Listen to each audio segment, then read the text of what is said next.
Good morning, students. Today we will solve the question related to chapter second relation and functions. तो आज का जो हमारा topic है फंक्शंस। तो इससे पहले हमने पढ़ा था रिलेशंस के बारे में। आज का जो हम पढ़ेंगे फंक्शन के बारे में। तो फर्स्ट ऑफ ऑल हम करेंगे व्हाट इज फंक्शन। फंक्शन क्या है? क्या है फंक्शन? क्या है फंक्शन? क्या होता है? देखिए, फंक्शन एक मैपिंग होती है। फंक्शन क्या होती है? जो मैपिंग होती है, जो एक सेट से दूसरे सेट की ओर जाती है। जैसे मान लीजिए ये कोई सेट एक्स है और ये कोई सेट क्या है, वाई है। ये कोई सेट क्या है, वाई है। क्लियर? तो यहाँ पर एक तरह की मैपिंग क्या है, एक तरह की क्या है, डिफाइन की जाती है, जिसको हम फंक्शन बोलते हैं। इसमें क्या होता है, एक्स के एक्स के अंदर जो एलिमेंट होते हैं, मान लीजिए x1 है, x2 है, x3 है, x4 है। तो इसके अंदर वैल्यू x1 x सेट के एलिमेंट के लिए इस y के अंदर कोई ना कोई यूनिक एलिमेंट जरूर होता है। क्या होता है? जरूर होता है। कहने का मीनिंग, इसके अंदर आप अगर fx1 फिल करोगे तो आप वो एलिमेंट कहाँ जाएगा, y में जाएगा। y1 y2 y3 y4 y5 इस तरह का होता है। अगर x2 फिल करोगे तो वो भी किसमें जाएगा, y में। x3 फिल करोगे तो वो भी किसमें जाएगा, y में। x4 फिल करोगे तो भी वो भी किसमें जाएगा, y में। इस तरह से ये एक तरह की क्या होती है, मैपिंग होती है फंक्शन। क्लियर? तो देखिए क्या कहता है, let x and y are two non empty set. तो x और y क्या है, टू नॉन एम्प्टी सेट है, यानी कि ये भी एम्प्टी नहीं है और ये भी एम्प्टी नहीं है।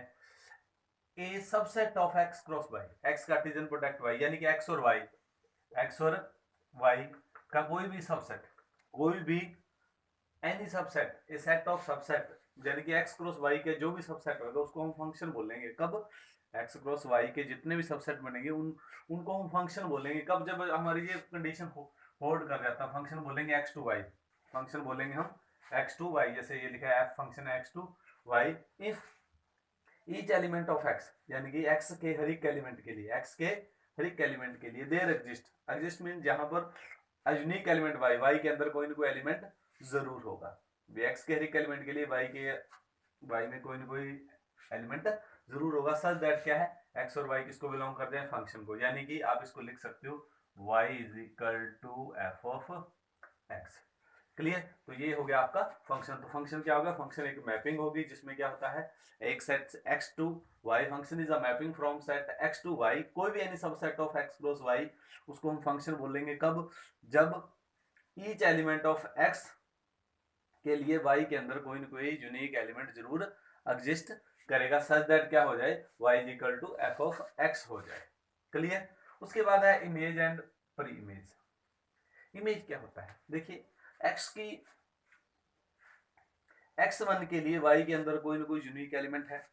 जैसे मैंने इसके अंदर फिल किया y फंक्शन, अब पता चल गया आपको y इक्वल टू क्या हो गया, x1 हो गया। तो मैंने f के अंदर x1 फिल किया तो हमारे पास आंसर आ गया, मान लीजिए y1 आ गया। क्लियर? तो x की वैल्यू के लिए y के सेकंड सेट y के अंदर के लिए जो एलिमेंट्स होगा वो उसकी क्या होएगा, इमेज होएगा। क्या होएगा, इमेज होएगा। क्लियर? तो कहने का मीनिंग क्या हो गया, यूनिक एलिमेंट ऑफ y का यूनिक एलिमेंट है वो x के एलिमेंट की क्या होता है, इमेज होता है। x की क्या होता है, इमेज होता है। The unique element y of set y को हम क्या बोलेंगे, इमेज बोलेंगे। किसकी? x बिलोंग्स टू x, यानी कि y के एलिमेंट, जो y के सेट के अंदर जो एलिमेंट है, सारे यूनिक एलिमेंट है, वो सारे के सारे x की क्या है, x के एलिमेंट्स की क्या है, इमेज है। और परी इमेज क्या है, परी इमेज क्या है, x बिलोंग्स टू x, यानी कि x बिलोंग्स टू x, इस सेट के जो एलिमेंट है सारे, जो y बिलोंग्स टू y, ये सारे इसकी क्या है, y बिलोंग्स टू y की परी इमेज ये है। x1 x2 x3 ये सारे क्या है, इसकी परी इमेज है, और ये इसकी क्या है, इमेज है। x1 की इमेज है y1, x2 की इमेज है मान लो y2। तो y1 की परी इमेज क्या होगी, x1। y2 की परी इमेज कौन होगी, x2 होगी। क्लियर? सो वाई जो है वो इमेज हो गया किसकी, x की, और x जो हो गया वो परी इमेज हो गया किसकी, y की। क्लियर? सो नाउ देखिए, हम है कर रहे हैं इवन फंक्शन। क्लियर? और फंक्शन की डेफिनेशन होगी। क्लियर? तो फंक्शन के बाद में है इसमें है इवन फंक्शन। तो इवन फंक्शन और ऑड फंक्शन ये टू है। इवन फंक्शन कौन से होते हैं? इवन, किसी भी फंक्शन को आप इवन फंक्शन कह सकते हो। Function side a function y is equal to F x को आप इवन फंक्शन बोल सकते हो। कब? जब आप x को माइनस एक्स में चेंज करो और फंक्शन की वैल्यू में कोई चेंज ना आए। जब आपने क्या किया, x को माइनस एक्स में चेंज किया और वापस वो क्या बन गया, एफ एक्स ही बन गया, तो वो कौन सा फंक्शन हो गया? इवन फंक्शन हो गया। क्लियर? ये सभी के लिए होगा। अगर आप ये कंडीशन बना दो किसी भी फंक्शन में के अंदर x की प्लेस पे अगर x को हम माइनस एक्स में कन्वर्ट करते हैं, फंक्शन की वैल्यू पे कोई असर नहीं आता, यानी कि वो एफ एक्स ही बन जाता है, तो वो फंक्शन कौन सा होता है? इवन फंक्शन होता है। Function side to be even function if, अगर ये कंडीशन होती है तो। फॉर एग्जांपल मान लीजिए f x is equal to दिया हुआ आपको एक्स स्क्वायर प्लस 7। अब आपने क्या किया, x की प्लेस पे माइनस एक्स कर दिया, माइनस एक्स का स्क्वायर प्लस, यही बन गया। और ये क्या होता है? ये है आपका एफ ऑफ एक्स, यानी कि आपने प्रूव कर दिया f of minus x is equal to f of x. तो ये आपका कौन सा फंक्शन हो जाएगा? इवन फंक्शन हो जाएगा। कौन सा फंक्शन हो जाएगा? Even function. उसके बाद है ऑड फंक्शन। तो ऑड फंक्शन है, ऑड भी वेरी इजी है। किसी फंक्शन को ऑड बोलोगे कब? जब आप एफ ऑफ माइनस एक्स को एफ ऑफ एक्स फिल कर दोगे और शो कर दोगे और साथ में कौन सा साइन आ जाएगा? नेगेटिव साइन क्या आ जाएगा? बाहर आ जाएगा फंक्शन से। फंक्शन कौन सा बन जाएगा? ऑड फंक्शन बन जाएगा। जैसे f of x is equal to आपको जो आ गया एक्स की 3 प्लस एक्स। एक्स को मैंने किस में कन्वर्ट किया? माइनस एक्स में। माइनस एक्स की 3 माइनस एक्स, तो इसको सॉल्व करके बन जाएगा माइनस एक्स की 3 माइनस एक्स, माइनस मैंने कॉमन ले लिया, तो ये वापस दोबारा क्या बन गया? माइनस एफ एक्स बन गया। क्या बन गया? एफ एक्स की वैल्यू बन गई। तो यानी कि अब आपने प्रूव कर दिया f minus x is equal to minus f x. तो ये फंक्शन कौन सा हो गया? ऑड फंक्शन हो गया। इस तरह से आप शो कर सकते हो even function and odd function, even function and odd function. उसके बाद है आपका रैशनल फंक्शन। तो रैशनल फंक्शन भी आपको पता ही है, रैशनल नंबर से ही डिपेंड है। तो रैशनल फंक्शन कौन सा होता है? इस तरह रैशनल नंबर कौन से होते हैं? जो पी अपॉन क्यू की फॉर्म में लिखे जाते हैं। क्यू क्या नहीं होना चाहिए? डज नॉट इक्वल टू 0 नहीं होना चाहिए। पी और क्यू क्या होते हैं? इंटीजर। उसी तरह है क्या है, तो रैशनल फंक्शन होता है जो इस फॉर्म में लिखे जाते हैं, P x divided by Q x, और क्यू एक्स क्या नहीं होना चाहिए? 0 नहीं होना चाहिए। तो ये कौन से फंक्शन हो जाएंगे? Rational function. For example 2x plus 5 x plus 7, 2x plus 5 2x plus 5 x plus 7, तो ये आपका कौन सा फंक्शन हो गया? रैशनल फंक्शन हो गया। 1/x, ये भी आपका कौन सा फंक्शन हो गया? रैशनल फंक्शन हो गया। उसके बाद है कांस्टेंट फंक्शन। कांस्टेंट फंक्शन क्या होता है? इसके नाम से ही पता चलता है, कांस्टेंट फंक्शन। ये function side to be constant function क्या होगा? जब उसकी वैल्यू में चेंज ना आए। जब x को चेंज करो, F x is equal to C है, तो यहाँ x की वैल्यू में 1 फिल करता हूँ, क्या आ गया? c। 2 फिल करता हूँ तो भी क्या आ गया? c। 3 फिल करता हूँ तो भी क्या आ गया? c। 4 फिल करता हूँ तो भी क्या आ गया? c। 5 फिल करता हूँ तो भी क्या आ गया? c। -1 फिल करता हूँ तो भी क्या आ गया? c। कहने का मीनिंग, जब आप वैल्यू चेंज करते जाओगे परंतु उसकी जो आने वाली वैल्यू है वो क्या आएगी? c ही आएगी, तो वो कौन सा फंक्शन हो जाएगा? कांस्टेंट फंक्शन हो जाएगा। कहने का मीनिंग, उस फंक्शन को आप कांस्टेंट फंक्शन बोलोगे जो जिसमें वेरिएबल्स की वैल्यू चेंज करने पर उसकी टोटल वैल्यू यानी कि y के अंदर कोई चेंज ना आए। F x is equal to C है तो c में कोई चेंज नहीं आएगा। तो इसकी देखिए डोमेन क्या है? इसकी डोमेन है वो हो जाएंगी सारे रियल नंबर, रियल नंबर, कोई भी वैल्यू फिल करो आप, और जो रेंज आएगी इसकी, रेंज आएगी सिर्फ सी।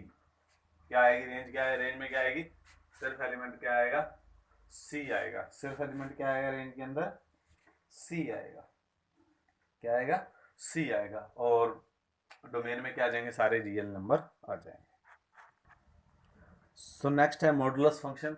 तो modulus function is defined by, modulus function क्या होता है? डिफाइंड बाय, मान लीजिए मॉडुलस फंक्शन एफ एक्स कोई मॉडुलस फंक्शन है, तो इसको इस तरह से क्या करते हैं? Define, F x is equal to क्या आ गया मॉडुलस एक्स, और मॉडुलस एक्स को जब आप ओपन करोगे तो ये फॉर्म बन जाएगी कब, ये एक्स बन जाएगा कब, जब एक्स की value greater than equal to 0 है, और जब ये एक्स की वैल्यू लेस देन 0 है तो इसकी वैल्यू क्या बन जाएगी, माइनस एक्स बन जाएगी। क्या बन जाएगी, तो ये आपका कौन सा हो गया, मॉडुलस फंक्शन। तो इसकी डोमेन देखिए, डोमेन तो कोई भी फिल कर सकते हो, ऑल रियल वैल्यू, और डोमेन क्या आ गई, ऑल रियल वैल्यू, बट इसकी रेंज है, ये होती है एब्सोल्यूट वैल्यू फंक्शन होता है, तो एब्सोल्यूट में आंसर हमेशा क्या आएगा, पॉजिटिव। तो आपके पास यहाँ क्या आएगा, आंसर क्या आएगा, पॉजिटिव रियल वैल्यू। आपके पास आंसर में क्या आएगा, पॉजिटिव रियल वैल्यू।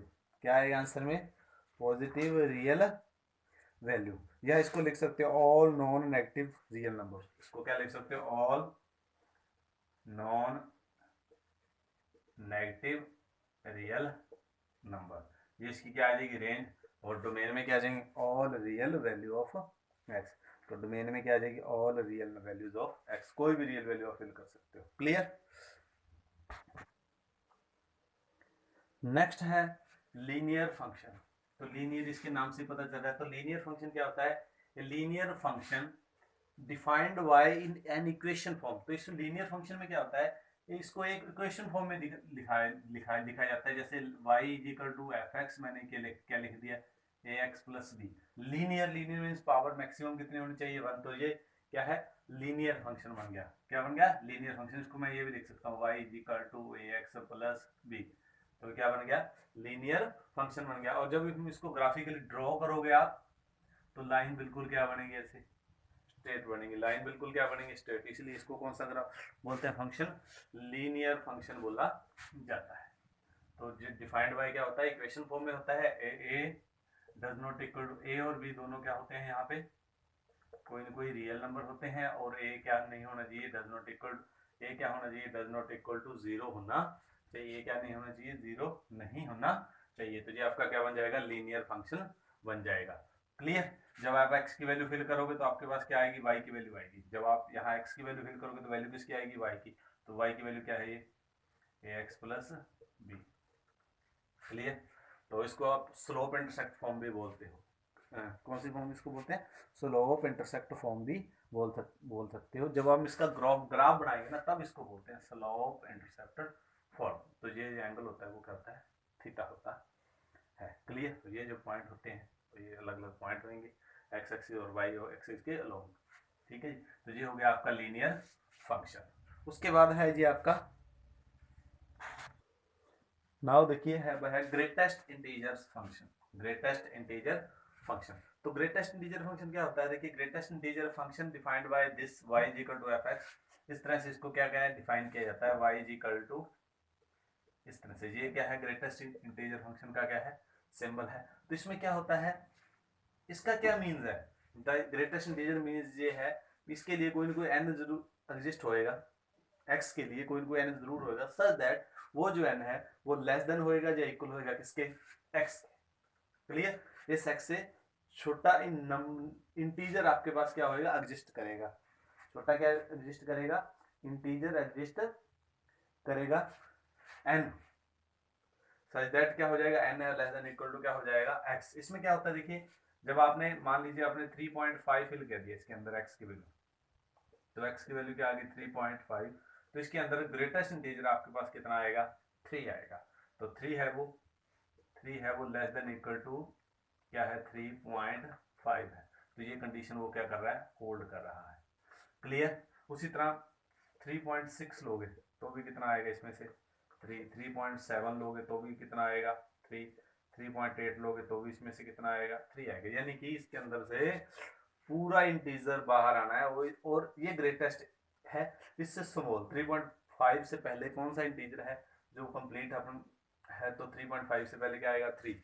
क्लियर। और 0.1 में क्या आएगा, 0.2 में क्या आएगा, 0.5 में क्या आएगा, 1.1 में क्या आएगा, 1.2 में क्या आएगा, 1.3 में क्या आएगा, 1.3 में क्या आएगा, 1.4 में क्या आएगा, 1। क्लियर।